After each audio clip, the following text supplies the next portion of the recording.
आता हे आपण परत हे टिपर आपण कट केलेली आहेत एक डोळा पद्धतीने, आणि आता आपली ऊसाची लागवड झालेली आहे सध्या.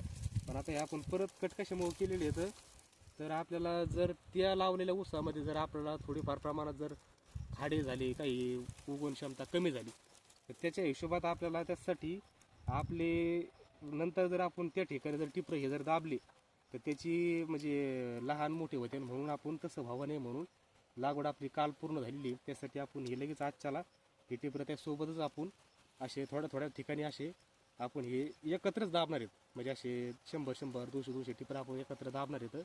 त्याच्यामुळे आपला फायदा असा होईल, जर त्या लावलेल्या रानामध्ये जर आपली जर तूट झाली किंवा खाडे जर झाली तर हे रोप आणि ते रोप हे संगच आणि सारखंच उगलेलं असेल. त्याच्यामुळं खाडे भरताना आपल्याला एखादा ऊस कमी, एखादा म्हणजे रोप एखादं जास्त कमी असं होणार नाही.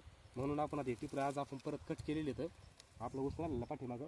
आणि आता हे आपण आज परत हे एका एका ठिकाणी असे 100-200 100-200 आपण हे टाकणार आहेत.